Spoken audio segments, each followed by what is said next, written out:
Ассаламу алейкум. Сегодня я хочу представить вам графическое изображение Карачаево-Балкарского календаря. Тут надо сказать следующее. Ничего я не добавлял, не прибавлял. Это результат замечательных наших исследователей, фольклористов, собирателей народных достояний.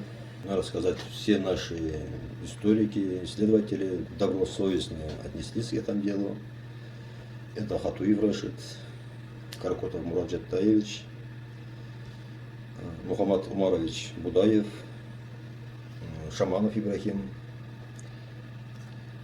Надо сказать, Карачаево-Балкарским календарем интересовались такие исследователи, как Миллер, Опрышко, Абаев.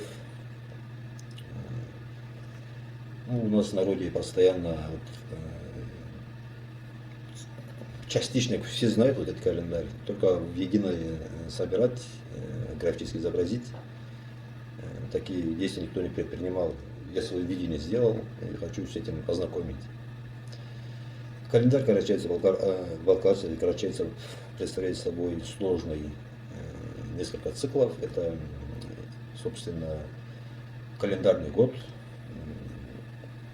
Это, собственно, второй момент. Это природные циклы, это обозначение ежегодных циклонов, природных явлений. Еще есть момент, чуть-чуть связанный с астрономией, движением звезд и, естественно, сельскохозяйственной деятельностью, в том числе и охота, и сельскохозяйственной деятельностью. Вот представляю вам. Я календарь назвал Джил Кайтарма. Есть и такой вариант названия, есть и Урузлама. Насчет Урузлама я имел некоторые сомнения и остановился на твердом карачаевском Джил Кайтарма, Карачаево-Балкарском. Это, собственно, вот он. Ну вот изображение нашей горы Мингитау. Сам по себе Мингитау означает, служит природным индикатором погоды. Если он покрыт облаками, то это означает, что быть непогоде. Если ясно, то можно смело отправляться в путь, заниматься делами, значит погода будет ясная. Начну с середины. Символ Карачаево-Балкарского народа – это наш Мингитау. Насчет вот этого времена года я поставил 6. Есть мнение, что их 5. Более слабая версия, что 4. Есть, что 6. Я выбрал вариант 6.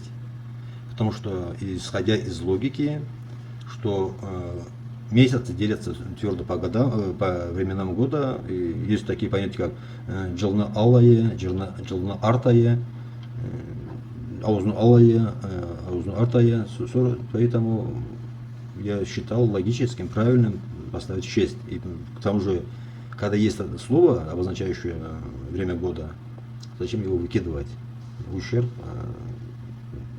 себе в ущерб, можно сказать. Времена года у нас следующие. Джаз – это весна, джай – лето, кюз – начало осени, кач – осень, кыш и аузайля. Далее по кругу идут. Вот этот круг – это у нас с времен 9-10 века, во времена христианства, которые были внедрены, вот эти названия месяцев. Это Тотурну Аллае, Тотурну Артае, это начало месяца Теодора Тирского, второй месяц Теодора Тирского, Лукур Ай, Хачман Ай, Кыркар Ай, Кыркауз Ай, Илья Ай, Итыик Ай, Индриюк Ай, Абустол Ай, Байрам Ай, Башил Ай. Ну, Башил Ай у нас соответствует нынешнему январю, вот так далее идет. И тут весьма важный момент, я хочу сказать, что вот эти названия все свои карачаево-балкарские. Есть правильная версия, что мы христианство, когда принимали в 9-10 века, и от христианства и получили эти месяцы, названия месяцев. Но в Византии, откуда к нам пришло христианство, таких названий нету. У них обычно юлианские, григорианские, собственно, названия месяцев одни и те же, и там. Языческое, ну, например, сентябрь, октябрь, ноябрь, декабрь – это числительные. К примеру, июль – это в честь богини Юнона, языческое понятие и так далее. Эти названия давали наши предки и свои представления о христианстве. По-христиански назвали это апостол Ай, месяц апостола, Эндрюкас, это святого Андрея, Этиет Ай, это месяц святой мясной недели. Илья это месяц святой Ильи, Башил Ай, святого Василия, Байрем Ай, день, месяц святой Девы Марии. Это можно считать календарь наш, оставшийся нам от где-то 1100 лет назад. Мы его с собой носим сейчас тоже. Параллельно с тем, что вот этот христианский календарь наложился на более древний тюркский, опять же, свой собственный. У нас были названия Соғым ай, да, месяц, к примеру, заклания животных, когда заготавливали это ноябрь, октябрь, вот смотрите, вот, чтобы ориентироваться, и современный календарь поставил. Это когда резали массово скот на зиму. Бурул ай это поворотный месяц, Актон ай это белошубый месяц, это соответственно январь. Балдар ай это Лукур ай, Шырлы ай, Джайны ал ай, Джайны арт ай, Күзні ал ай, Күзні арт ай. Вот такие названия месяцев у нас тоже есть. Это, собственно, январь, уже третий. Следующий круг это современный календарь. Вот теперь обратите внимание. Современный календарь, вот видите, смещенный. Вот, я поставил вот здесь стрелки. Даже сперва о стрелках говорим в этот момент. Нартур, вот этот момент, это солнцестояние, да, летнего. Солнцестояние, нет, это весенний. 22, 23, 24 марта это равноденствие весеннее.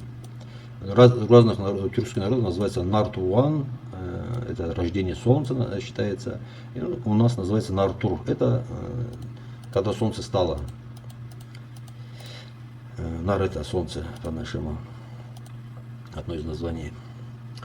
Следующий, кстати, вот этот момент очень важно. Тут нужны были сложные математические вычисления точки отсчета времени. Это очень важно. Чтобы моменты вот Нартур, Тейри Эшик Ашланки, вот смотрите здесь, пожалуйста. Тейри Эшик Ашланки, это 22, 23, 24, это июня. Следующий вот Күн анасını koyununa киру, вот смотрите, когда солнце входит в объятия своей матери. Так поэтично у нас называется. Самые короткие дни вот внизу Күн Қорғазинге киру. Уже Қорғазин, чуть попозже объясню, что такое. Вот эти моменты, точки отсчета у нас вычислялись с помощью тени, падающей от скал. Вот, например, в Большом Карачае определяли по падению тени от горы Айре, то есть горы Рогатина, так переводится. Чуть ближе в области, в районе Карачаевска, там рядом с селом Маркопий, сейчас она называется, была тоже гора, там тоже определяли именно по этой горе. Что касается Архызского ущелья, там уже был собственный календарь, определитель вот этих точек, где-то каменный круг с диаметром 82 метра, и там определяли. И, скорее всего, вот Күн Қорғазинге киру, когда солнце заходит в Қорғазин, называется Қорғазин, это, скорее всего, как раз таки деталь вот этого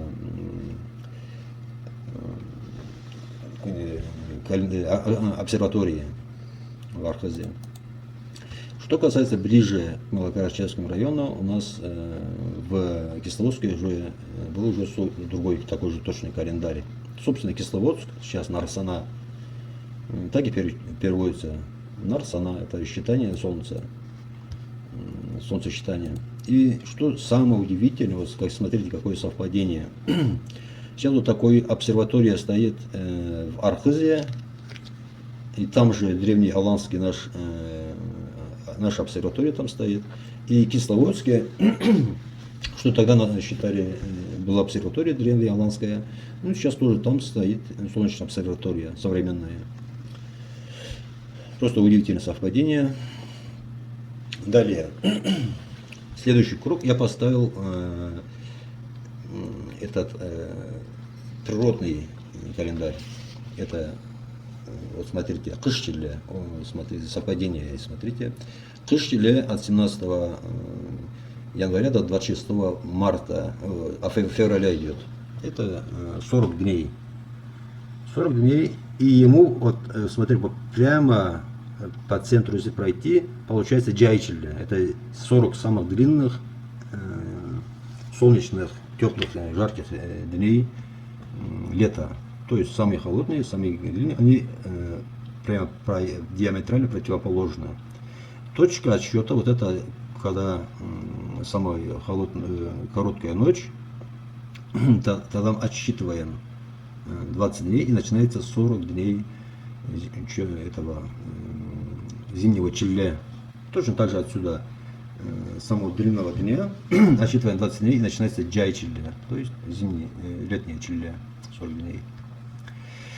Что нового я тут выяснил, добавил календарь благодаря вот, Лайпанову Умару. Вот он нашел, дал мне, Иртакаче нашли женщину, которая знала этот. Кыштиле делится на 3 отрезка и делится на равных отрезка и называются 3 дня Джайгютты, 3 дня Отгютты и 3 дня Сугютты. И вот во времена Отгютты я своими глазами, можно сказать, видел, это время считается, что когда уже холодно, уже замерзло все, земля выталкивает наружу свое тепло. То есть на улице может быть минусовой градус, но почва будет плюсовая. То есть на земле вот эти 3 дня вода не замерзает. Следующий интересный момент тут. У нас есть выражение Кыштиле 3 айның башынан қарайды. То есть зимний Чилле смотрит сверху на 3 месяца. Вот смотрите, тут январь, февраль он охватывает, а 3 месяцев тут нету. Выражение свое приобретает смысл, когда уже древний наш календарь, не современный наш древний календарь смотрим, Актунай, Балдар, Ай, Лукур, Ай. Вот тут как раз таки 3 месяца он охватывает. Сейчас вот выражение вот, относительно вот этого было. Сейчас, однако, по порядку. После Кыштиле начинается Балдараджуз, 9 дней. Это самые суровые дни зимы. Это длится 9 дней. Это ежегодный циклон, так называется. После Балдараджуза начинается 3 дня Нарт, 3 дня Гурт, 3 дня Джут. А потом уже начинается Джазбаша с 3 марта по 22 апрель идет. Далее Тюлю Алу, Малтардан Чоу, Тюлю Алу, это когда появляется приплод у скота, Малтардан Чоу, это когда уже выходят из зимней стоянки. Дальше идет 25 июля по 16 август, Бузчачаркюзу. Это времена градов. И, собственно, уже Джайчиле. Опять 40 дней. Bu ökürgen aman күнле. Вот смотрите, вот этот момент здесь когда у этих у оленей идет гон. Дальше теке иек. Дальше индиректно аман күнлер называется этот период. Кошкар кошу. Дальше такие дни. Дальше идет токлу тоймаз күнле. Вот смотрите, после токлу тоймаз күнле начинается точка следующая. Наша күн анасының қойнына киру, когда солнце входит в объятия своей матери. Это самая длинная ночь в году, самый короткий день. Так поэтично называется. Уже 25-й 25 число этого месяца называется күн анасының қойнынан шығады. То есть, когда солнце выходит из объятий своей матери. Вероятнее всего, Новый год именно этот момент можно считать. по представлению наших предков, когда солнце начинает прибавлять, солнечная часть суток начинает прибавляться. Ну, большинство вот, народов называют вот этот момент Нартур мы называем, она называется Навруз, с персидское понятие, это Новый год. Считают вот это Новым годом, но это не наше. Наше или нет такого понятия Новый год, или же должно быть вот этот момент, когда солнце прибавляется в своих, становится длиннее солнечная часть суток. Последний круг у нас вот Мал Бауда Заман, вот этот период определенный совершенно. Далее Качтан Сурбару, вот это тоже период точно определенный есть. Кстати сказать, астрономическую часть я тут не стал ставить, потому что просто места нету и полноты нету, не могу полностью поставить.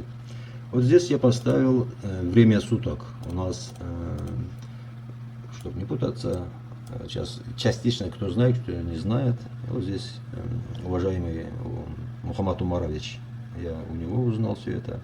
Ингир Ашам Джасы Кече Кушлук Тангала Танг Эртен Күндүз Түш. Түш это у нас полдень называется. Сейчас интересный момент я вам покажу. Самый древний календарь на нашей территории. Кстати, вот относка. Вот солнечный календарь это у нас в основном солнечный. Лунный календарь у нас особо не практиковался. У нас разве сейчас тоже в обиходе есть вот такое понятие джанга ай, эски ай. То есть луна прибавляется, луна убывает. Вот именно вот такой рисунок солнца, когда с левой стороны темная часть, с правой, это новый месяц. Это толуган ай, полнолуние. И дальше идет убывание, эски ай. Вот это, собственно, самый древний календарь, который нам известен, который был найден на нашей территории, в Кисловодской котловине. Это 700 лет до нашей эры. Вот это обозначения по кругу были поставлены календаря. Ну, тут надо сказать, вместо квадратиков были свастика. Я его не стал рисовать, свастику, я обозначал их кубиками. Вот это пустые кубики. Кстати сказать, археолог Рыбаков дал объяснение, ну, поверхностное, можно сказать, любительское обозначение вот этого календаря. Он считает, что вот это отметенное треугол с извилистой линией, это праздник, определенный праздник, и праздник грома молнии. Остальные дни он как бы тоже по-другому объяснял, но я осмелюсь дать свое видение этого, расшифровки этого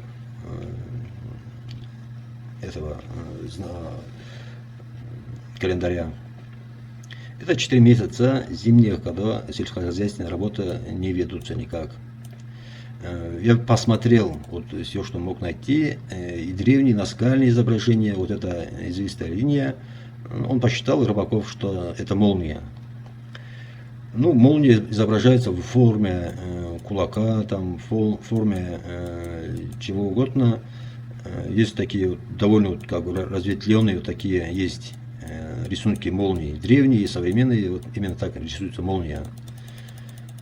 Я посмотрел изображение реки, там, воды. Вот именно вот эти волнистые линии, это изображение воды. И поэтому я вот эти волны я посчитал за изображение воды. Поэтому нашел логическое объяснение.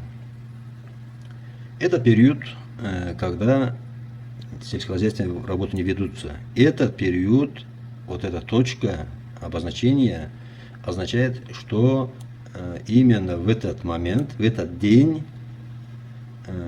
вода пускается в каналы. У нас канальные вот эти, у нас называется Ирпин, акведуки, которые водные каналы для орошения полей, для других целей. Отпускается вот 3 дня, то есть 3 месяца, вода течет в поля, орошает,